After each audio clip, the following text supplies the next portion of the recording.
₹1 കോടി നഷ്ടമാണ് കോൺഗ്രസ് കേരളം എന്ന് പറയുന്ന ഈ നാടിനുണ്ടാക്കിയിരിക്കുന്നത്. അടൂർ പ്രകാശ് കോന്നിയിൽ കൂടി മത്സരിക്കുന്നുണ്ടെങ്കിൽ 2 കോടിക്ക് വരും പൊതുഖജനാവിൽ നിന്ന്. ലോക്സഭാ തെരഞ്ഞെടുപ്പ് ഉപതെരഞ്ഞെടുപ്പായി കണ്ണൂരും കോന്നിയിലും സുധാകരനും അടൂർ പ്രകാശും മത്സരിക്കുമ്പോൾ ഈ നാട്ടിൽ വീണ്ടും ഒരു ലോക്സഭാ തെരഞ്ഞെടുപ്പിന് കളമൊരുങ്ങിയാൽ വേണ്ടിവരിക. ഇതെന്തൊരു പാർട്ടി? കെ സുധാകരൻ എന്ന് പറയുന്ന നിങ്ങളുടെ നേതാവിനെ നിങ്ങൾക്ക് വഴങ്ങിയെടുക്കാൻ സാധിക്കാത്തത് കൊണ്ട്, നിങ്ങൾക്ക് കൺവിൻസ് ചെയ്യാൻ സാധിക്കാത്തത് കൊണ്ട്, നിങ്ങളുടെ പടലപ്പിണക്കങ്ങൾ കാരണം ഈ നാടിന്റെ പൊതുഖജനാവിൽ നിന്ന് സ്പെൻഡ് ചെയ്യേണ്ടി വരുന്നതാണ്. ഈ നാടിനോട് സമാധാനം പറയേണ്ടി വരും കോൺഗ്രസ് നേതൃത്വം. സുധാകരനെ മത്സരിപ്പിക്കാൻ നിങ്ങൾക്കാകുമോ ആകില്ലയോ എന്നുള്ളതല്ല ഇവിടുത്തെ വിഷയം. അതിന്റെ പുറകെ പിടിച്ച് അടൂർ പ്രകാശും വീണ്ടും മത്സരിക്കാൻ ഇറങ്ങുമോ എന്നുള്ളതും നിങ്ങളുടെ മാത്രം വിഷയമല്ല. ഈ നാട് വലിയ രീതിയിൽ ലോക്സഭാ തെരഞ്ഞെടുപ്പിന് വേണ്ടി പണം മുടക്കി അത് വലിയ രീതിയിൽ കഴിഞ്ഞ് കടന്നു വന്നതാണ്.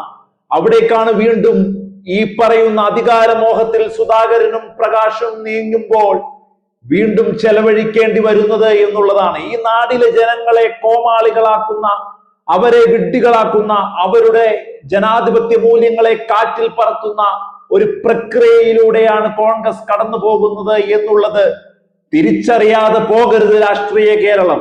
എത്രമേൽ അറപ്പുളവാക്കുന്ന കാര്യങ്ങളാണ് കോൺഗ്രസിൽ നടക്കുന്നത്.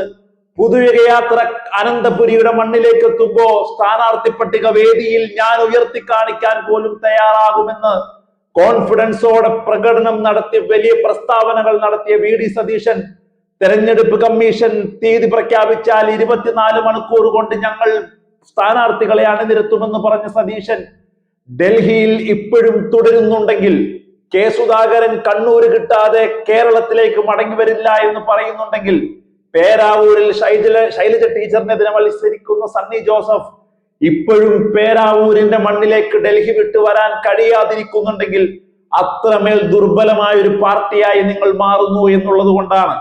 നിങ്ങൾക്ക് ഒരു കാരണവശാലും അവിടെ ഒരു ജനാധിപത്യ മൂല്യങ്ങളെ ഉയർത്തിപ്പിടിച്ച് കോൺഗ്രസ് എന്ന് പറയുന്ന പാർട്ടിയുടെ മൂല്യങ്ങളെ, വാല്യൂസിനെ ഉയർത്തി കാണിക്കാൻ പറ്റുന്നില്ല. സുധാകരന് മുന്നിൽ അടിയറ പറയുകയാണ് കോൺഗ്രസ്. അത് സംസ്ഥാന നേതൃത്വം മാത്രമല്ല, ദേശീയ നേതൃത്വവും.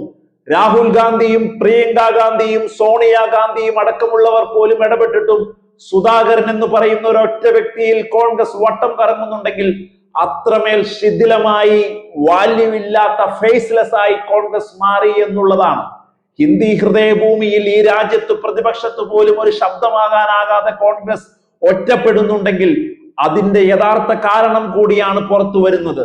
താൻ കോയ്മയും അഹങ്കാരവും നടിക്കുന്ന നേതാക്കന്മാരുടെ മുമ്പിൽ ആണത്തത്തോടെ, ചങ്കൂറ്റത്തോടെ പാർട്ടി മൂല്യങ്ങളെ ഉയർത്തിപ്പിടിക്കാൻ കഴിയുന്ന നേതാക്കളുള്ള പാർട്ടിയായി കോൺഗ്രസ് അവശേഷിക്കുന്നില്ല. കോൺഗ്രസ് പരിപൂർണമായി നാശത്തിലേക്ക് പോയി എന്ന് ഈ രാജ്യം മുഴുവൻ പറയുന്നതും ഇതുകൊണ്ട് തന്നെയാണ്. എത്രമേൽ മുന്നോട്ടാണ് LDF സാരഥികൾ ഓരോ റോഡ് ഷോയിലൂടെയും ഓരോ പ്രകടനങ്ങളിലൂടെയും കൃത്യമായ പ്രവർത്തനങ്ങളിലൂടെയും നിയമസഭാ തെരഞ്ഞെടുപ്പിൽ മുന്നോട്ട് പോയതെന്ന് കൂടി കൂട്ടി വായിക്കുമ്പോഴാണ് ഭരണം തിരിച്ചുപിടിക്കാൻ 10 വർഷത്തിന് ശേഷം സതീശനും കുട്ടരും ഇറങ്ങുന്നത് വെറും കവലപ്പിള്ളേരെ പോലെയായി പോയി എന്ന്.